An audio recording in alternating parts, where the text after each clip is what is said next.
AP assembly సమావేశాలు ప్రారంభమయ్యాయి. ఇప్పుడు లైవ్ చూద్దాం. గుజరాత్ మరాఠా ద్రావిడ ఉత్కళ వంగా వింధ్య హిమాచల యమునా గంగా ఉచ్చల జలధి తరంగా तव शुभ नामे जागे तव शुभ आशीष मांगे गाहे तव जय गाथा जन गण मंगलदायक जय हे भारत भाग्य विधाता जय हे जय हे जय हे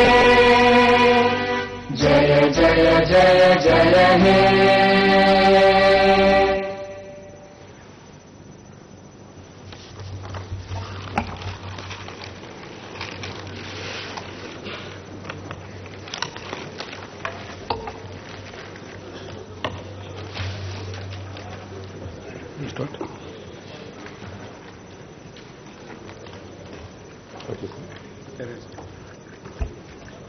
गौरवनीय चेयरमैन गारिकी गौरवनीय स्पीकर गारिकी आदरणीय मुख्यमंत्री गारिकी गौरवनीय शासन मंडली सभ्युलु शासन सभ सभ्युलु अंदरिकी 2018-19 बड्जेट समावेशाल संदर्भंगा ఆంధ్రప్రదేశ్ శాసనసభ సంయుక్త సమావేశాలలో ప్రసంగించడం సంతోషంగా ఉంది.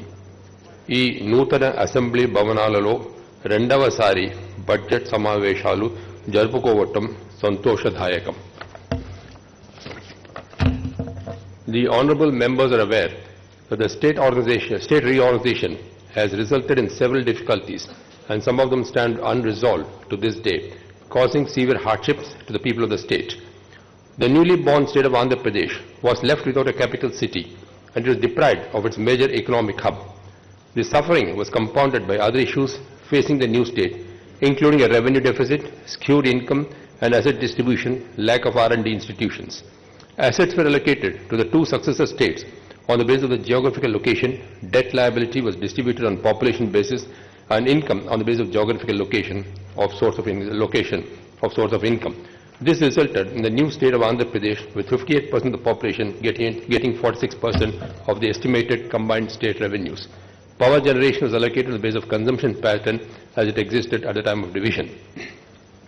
As per the Andhra Pradesh Reorganization Act 2014 and the assurances made, the Government of India had to fulfill commitments of special category status, bridging the resource gap, Polavaram project, formation of a railway zone, establishment of greenfield crude oil refinery and petrochemical complex, financial assistance to Amravati, Institute of National Importance, establishing Institute of National Importance, Dugirajapatnam Port at Nellore, increase of seats in the AP State Legislative Assembly, resolving anomalies in taxation matters, construction of a steel plant at Vaisar Kadapa district, establishment of the Vizag-Chennai Industrial Corridor, constructions of Visakhapatnam and Vijayawada metro rails, rapid rail and road connectivity to Amravati, development assistance to backward districts, apportionment of Schedule 9 and Schedule 9 institutions, apportionment of Schedule 10 institutions, and establishment of a Greyhound training center.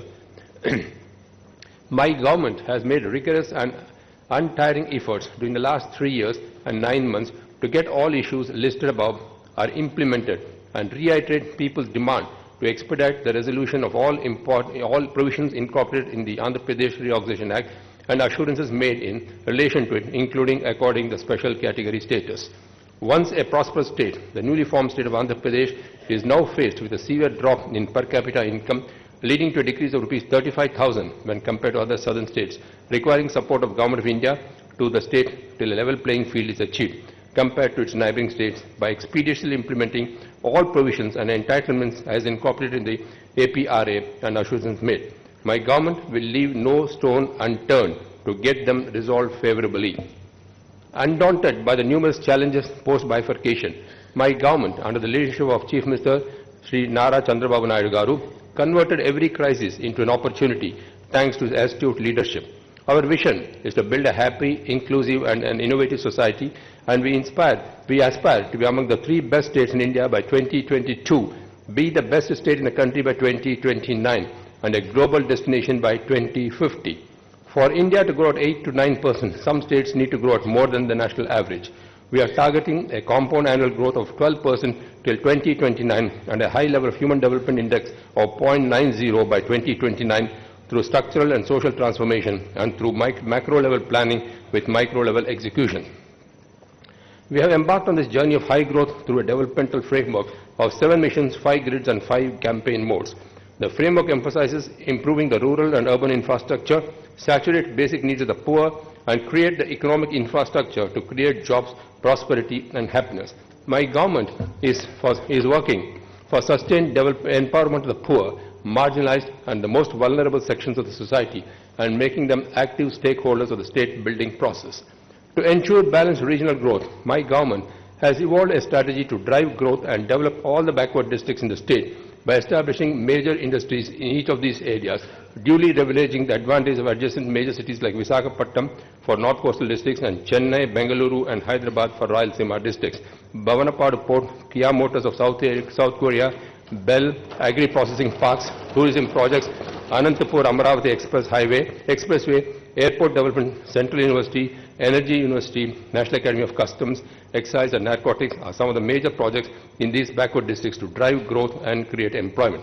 7 out of the 11 scheduled 13 institutions promised to the state under the AP Reorganization Act, namely IIT, IIM, IISCR, Central University, Tribal University, IIIT and Petroleum University are located in the identified backward districts of Rayalaseema and North Coastal areas of the state.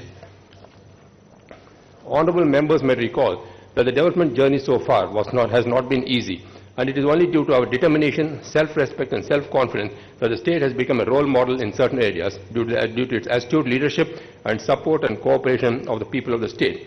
Growth achievement of Andhra Pradesh in the recent past has been a success story. My government could accomplish a growth rate of 11.31%, average for 3 years, including the current year's half-yearly growth performance of 11.37%, as in India's growth rate of 6.97% for the same period. Despite deficit rainfall of -30% in the last year and -13.4% during this year, the state has achieved significant growth in the economy in general and agriculture sector in particular. My government's emphasis on agriculture and allied sectors with focus on efficiency, enhancement, conserving groundwater resources, best management practices, increasing irrigation potential and technology adoption have together contributed towards making the state drought-proof. Anantapur district, which has the second lowest rainfall in the country and has experienced 13 years drought conditions during the last 17 years, now stands tall with one of the finest groundwater recharges, surpassing even some of the coastal districts. Steps taken by my government to overcome the drought conditions through effective management of water resources and short and long-term strategies are yielding results and are providing higher farm incomes.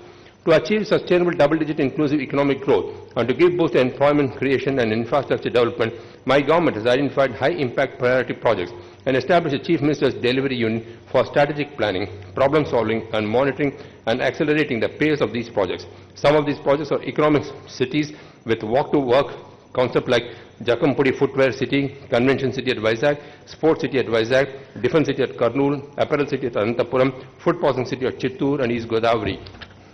Both industrial corridors, namely Vizag-Chennai Industrial Corridor, Chennai-Bangalore Industrial Corridor, monitoring the conversion of MOUs, tourism infrastructure, Amravati-Anantapur Highway, Beach Corridor, Bhavanapadu Port, Bhogapuram Port, Varavakal Airport, expansion of Vijayawada Airport, Amravati Capital City Development, 500 made in AP products, launch of brand Amravati, modernization of market yards, increasing area under micro irrigation and institutions under Schedule 13 of the APRA 2014.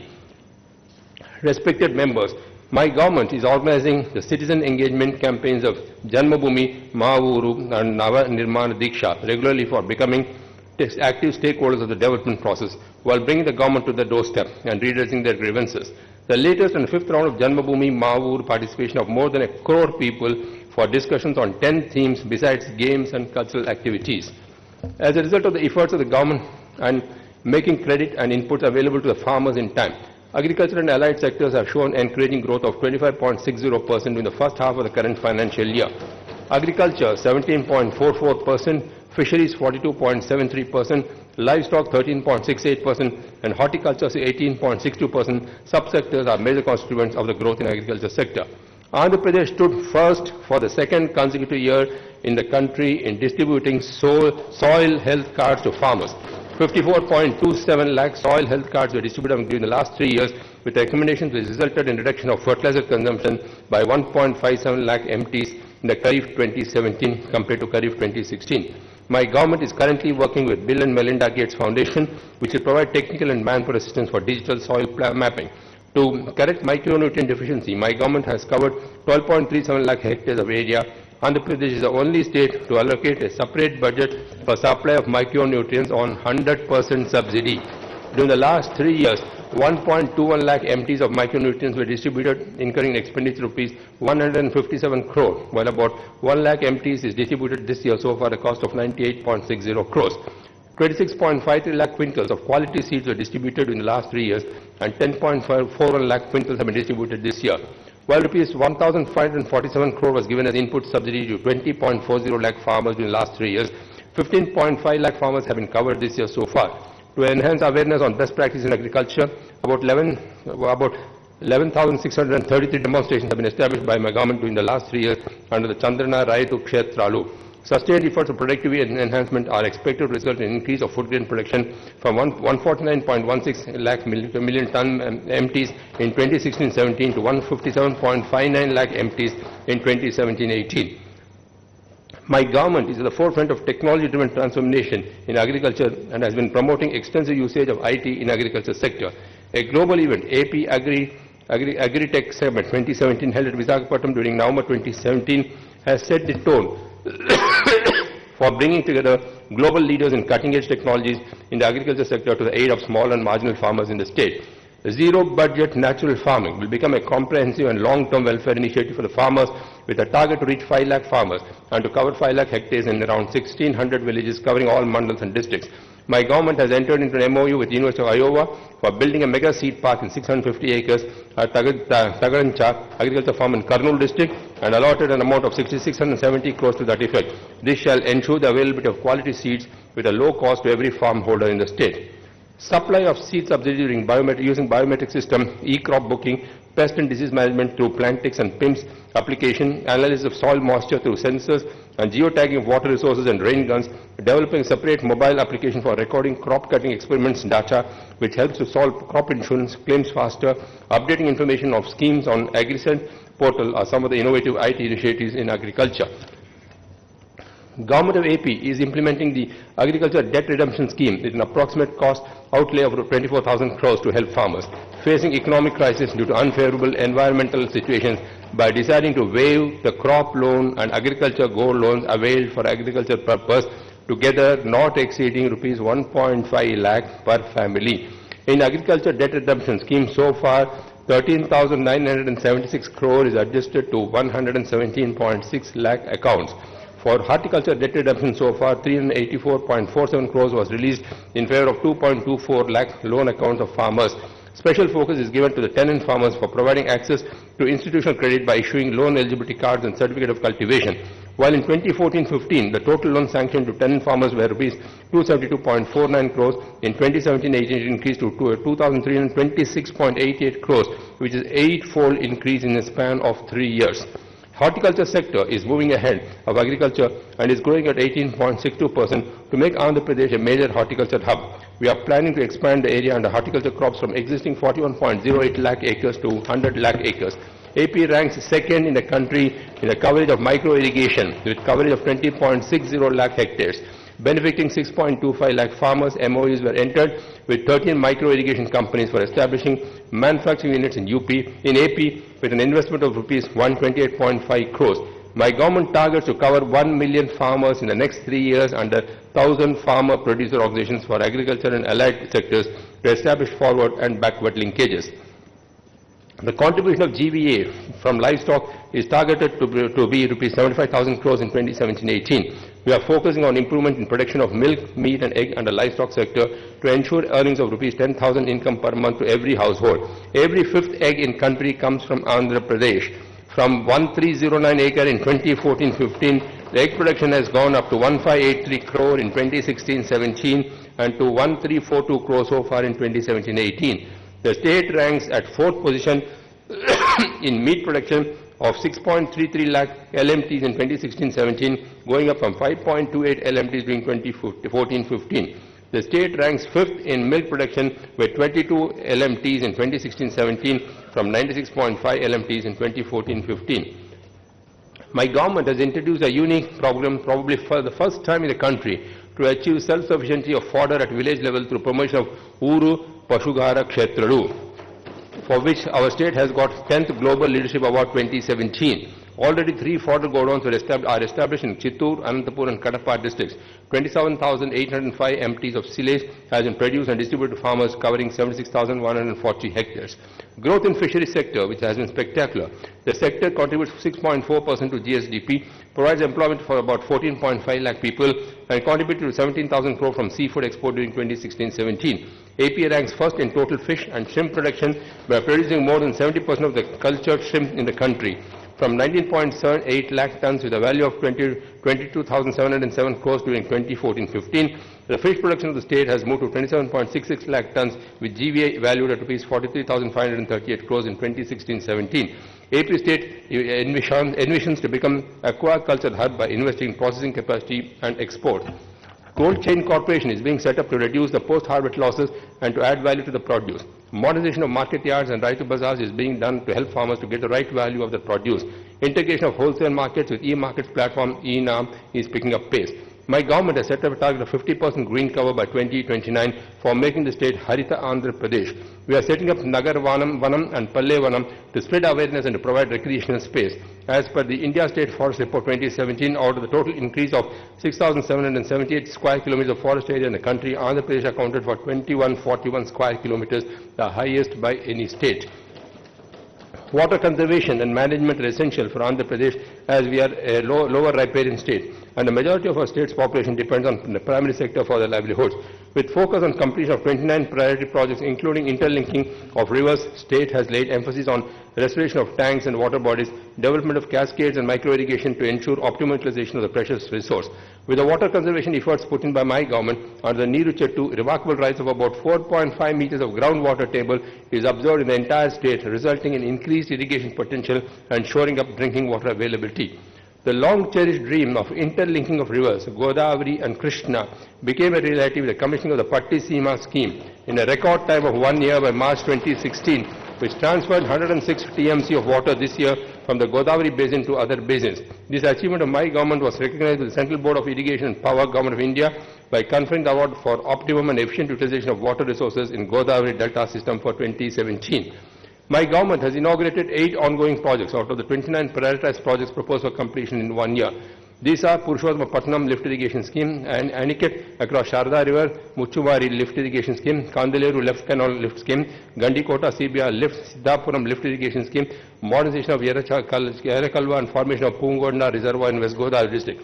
5 projects are ready for inauguration. These are the Pedapalam Lift Irrigation Scheme on Krishna River, Chinnasana Lift Irrigation Scheme, Wow Tunnel, Gorakulu Balancing Reservoir and Pulikanuma Lift Irrigation Scheme. 15 other irrigation projects at various stages of completion and will be ready by June 2018. During the last 3 years, a total of 13.61 lakh acres of IACAT was created by spending 48,474 crores. The government is closely and continuously monitoring the progress of Polavaram irrigation project, the lifeline of Andhra Pradesh, for which reputed international agencies have been interested with specialized works for speedy completion of the project. The government is determined to overcome all the hurdles to complete the project in a record time to get water into Polavaram right and left main canals through gravity by early 2019. Modernization of Godavari, Krishna and Penna deltas, Nagarjuna Sagar canal system and Eluru canal system are under progress to improve the water use efficiency of the existing canal systems. Commissioning of the Purushottamapatnam Lift Irrigation Scheme, Uttarandhra Sujala Sravanti project contemplated for the diversion of 63.33 TMC of surplus water from Godavari to drought-prone areas of Visakhapatnam, Vijayanagaram and Srikakulam districts, and Somasila high-level canal are expected to fulfill the water needs substantially. Linking Godavari to Penna, Vamsadhara to Nagavalli, Suvarnamukhi, Vegavati Champavati together with the Pavita Sangamam of Godavari Krishna river link in a phased manner will make Maha Sangamam a sacred linking of 5 rivers. In addition, the state has several other projects in the pipeline. They include the Hira Mandalam Reservoir to Ichapuram high-level canal, linking Nagavalli, Swarnamukhi, Vegavati and Champavati rivers, lifting of water from Gdipalli Reservoir to feed Bairavani Tippa project and feeding tanks and route the canal, Gdipalli Upper Pennar project lift irrigation scheme, water supply to Mullapalli, another 4 tanks, water supply to West Mandals of Kurnool district, construction of new barrages on River Krishna, the Godavari Pennar link, Komanur Canal to Pennar link, Chintalapudi, Ettipotla, West Godavari Krishna, and 2 projects, Vedavati and Gundrevula in Kurnool district. Under Pradhan Mantri Krishi Sanchay Yojana, watershed programs, an area of 9.11 lakh hectares has been treated so far, incurring a total expenditure of 1,501 crore. Under the scheme, 1.83 lakh hectares of additional area was bought under irrigation since 2014-15, thereby benefiting 1.51 lakh farmers. Of this, 62,964 hectares is created during the year. In addition to the above measures, efforts are made for in situ conservation of water by completing 4.85 lakh farm ponds up till now only, while another 1.22 lakh are in progress. My government has initiated Jala Samrakshana Udayamam for a period of 116 days starting from 12th February 2018.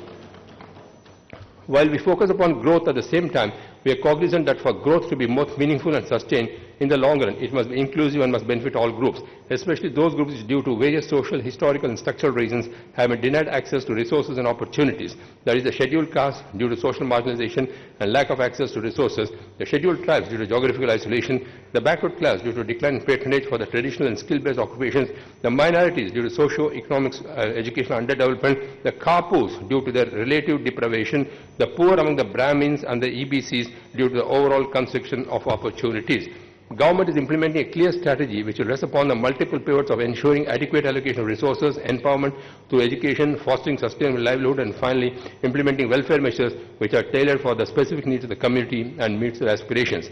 As a step in the above direction, the government is recommended for inclusion of Kapu, Teliga, Balija, Ontari community in the list of backward classes, and for providing 5% reservation in education and employment, or also for inclusion of the Valmiki, Boya community in the list of scheduled tribes.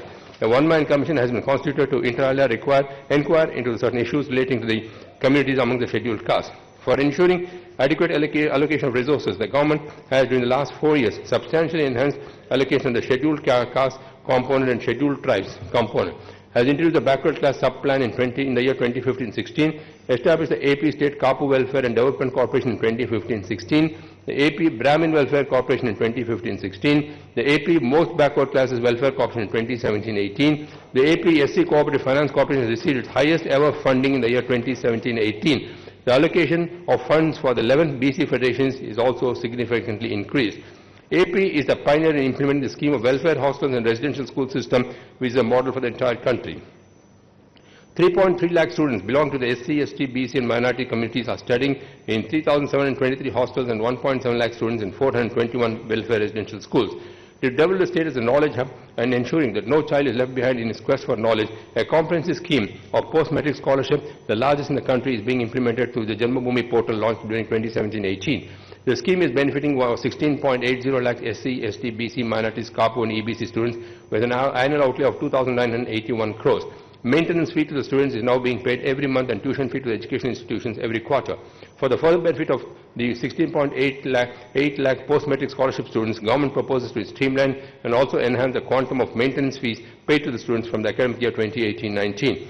To empower and support the girl child and promote compulsory marriage registration, Chandranna Pelli Kanuka, a single desk for all marriage-related incentive schemes, will be implemented from 2018-19. It will incorporate the Giriputrika scheme for ST brides and the Dulhan scheme for the minority brides with incentives of Rs 50,000 and the new Chandranna Pelli Kanuka scheme for SC brides with an incentive of 40,000 and the BC brides with an incentive of Rs 35,000.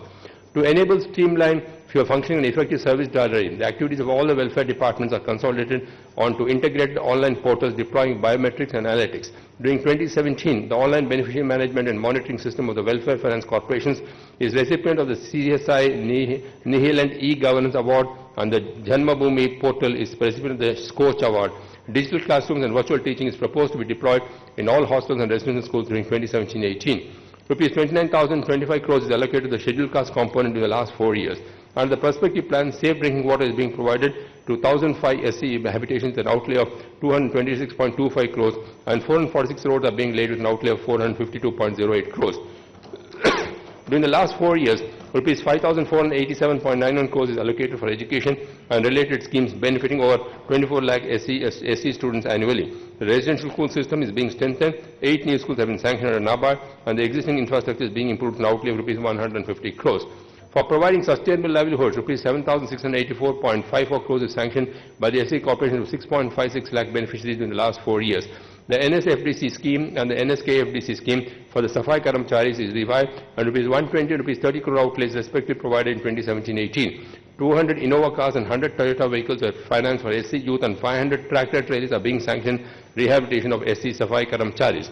The government has received a defunct land purchase scheme for landless SC women by substantially enhancing the unit cost up to rupees 15 lakhs per acre, and during 2017-18 an extent of 4,333 acres is being purchased in outlay of rupees 200 crores. The new Jagjeevan Jyoti scheme is providing 75 units free of cost to 10.53 SC households with an outlay of rupees 159.23 crores. 2 additional LED bulbs are supplied free to 9.18 lakh SC families with an outlay of rupees 18.28 crores. To ensure equity and social justice, the government is committed to ensure that the non-statutory benefits, including economic support scheme, are extended in proportion to the population of SC subcaste as per the orders issued in GO-MS number 25, Social Welfare dated 1st May 2015. As a fitting tribute to the father of the Indian Constitution, the Ambedkar Smriti Vanam is being established in an outlay of rupees 97 crores and 125 feet tall statue of Dr. B.R. Ambedkar, Memorial Complex, Dhyana Mandiram, Memorial Garden, Convention Center and associate facilities. A 20-acre site at a vantage location is allotted in Amaravati for this landmark project. Rupees 10,033.45 crores are allocated an ST component between 2014-15 to 2017-18 for the welfare and development of scheduled tribes. Rupees 155.9 crores is being incurred for providing safe drinking water for 1057 habitations, and 287 kilometers of roads is being laid with 863 crores for providing road connectivity to the tribal habitations. The government proposes to provide broadband connectivity in all Gram Panchayats in the tribal areas so that they can also benefit from the digital revolution. A new ITDA is established at Chintur for ensuring good governance and effective implementation of the ST component and protected legislation in scheduled areas. IAS officers are posted as project officers in all the major ITDAs. During the period 2014-15 to 2017-18, an amount of rupees 3,066 crores has been allocated for education-related schemes for SC students. All the pre-matric ST hostels are converted to residential schools, and 14 Eklavya model residential schools have started functioning. For providing sustainable livelihood between 2014-15 to 2017-18, an amount of rupees 552.86 crores has been allocated to ST Corporation and loan sanction to 3,47,819 beneficiaries. 230 Innova and Bolero vehicles are sanctioned with the outlay of 30 crores under the revised NSTFDC scheme. Rupees 59.87 crores is released to 87,367 ST farmers for coffee plantation. Araku Coffee now has presence in Paris, and the government is focusing on developing the agri-value chains of pepper, ginger, turmeric, cashew, exotic vegetables, fruits and other spices in the tribal areas by strengthening the farmer produce organization and developing marketing and storage infrastructure. Under the Giriputrika Kalyana Padakam, so far rupees 1 crores is sanctioned for 2,388 ST brides, 29.52 lakh LNN bed nets were distributed in malaria vulnerable habitations, 39 crores is incurred under the Jagjeevan Jyoti scheme, benefiting 3.98 lakh ST households. During the period from 2014 to 15 to 2017-18, an amount of rupees 25,472 crores is allocated to the BC plan with 66.4% increase in outlay for 2017-18 compared to 2014-15. The new schemes of NTR Videshi Vidyarana and NTR Unnata Vidyadharana are launched for BC students. 75 new residential schools and 2 new residential junior colleges are sanctioned, and 12 existing residential schools upgraded into junior colleges with a total outlay of rupees 267 crores. Infrastructure upgradation of residential schools is sanctioned with an outlay of 229.76 crores. The allocation for BC Finance Corporation is increased from rupees 70 crores in 2014-15 to 666 crores in 2017-18, and the government has decided to reintroduce the Adharana scheme to cover 5 lakh beneficiaries during the 2018-19. For ensuring the gainful livelihood to members of the Washerman, Nai Brahmin, Vadera, Bhattaraja, Sagar Uppara, Valmiki Boya, Krishna Balija, Pusala, Medara, Vishwa Brahmin, Kumari Salivana and Todi Tapas committees, rupees 315 crores allocated 2017-18 to the welfare federations, and existing scheme is restructured for benefiting individual members. Rupees 35 crores allocated in 2017-18 for the welfare of Todi Tapas for the first time. For welfare of 32 BC communities listed in Group A, the AP Most Backward Classes Welfare and Development Corporation is established and allocated rupees 60 crores in 2017-18. The government is committed to ensuring the welfare and development of the Kapu community and for meeting their aspirations. The AP